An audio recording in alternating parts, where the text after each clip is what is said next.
कुठे 4 दिवस बाहेरगावी जायचं म्हटलं की आल्यानंतर पडणारा पसारा आणि करावी लागणारी आवरावर बघूनच वाटतं की आपण कुठेच जायला नको. तसंच माझं झालेलं. मी कालच गावावरून आली आणि एवढा सगळा पसारा आणि आवरावर करून करून मला कंटाळा आलाय. तोपर्यंत दुपारच्या जेवणाची वेळ झाली. आता एकटीसाठी काय बनवायचं म्हटलं, चला आज खिचडी बनवूयात. खिचडी बनवायचं कारण असं की मला माझ्या मावशीच्या हातची खिचडी खूप जास्त आवडते.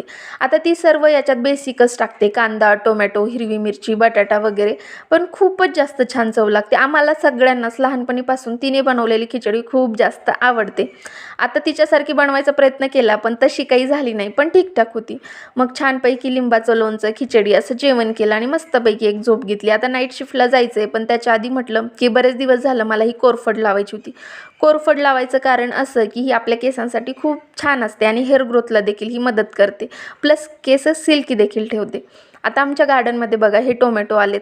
आता 2-3 झाडाला देखील हे टोमॅटो आलेत आणि साईजमध्ये देखील मोठे झालेत आणि आता थोड्याच दिवसात हे पिकतील देखील. आता रात्रीच्या डब्यासाठी काय बनवायचं, आता हो बरेच दिवस झालं म्हणत होते की तू शेवभाजी बनवली नाही आहेस, म्हणून शेवभाजी बनवायला घेतली. आता 4-5 दिवसांच्या सुट्ट्या झाल्यामुळे हॉस्पिटलला जायची काही इच्छाच नव्हती, पण काय करणार, जावं लागणार म्हणून आवरायला घेतलं. तर व्हिडिओ कसा वाटला कमेंट करून सांगा आणि असे छान छान व्हिडिओ बघण्यासाठी चॅनलला सबस्क्राईब करा. चला भेटूया नेक्स्ट व्लॉगमध्ये. तोपर्यंत बाय.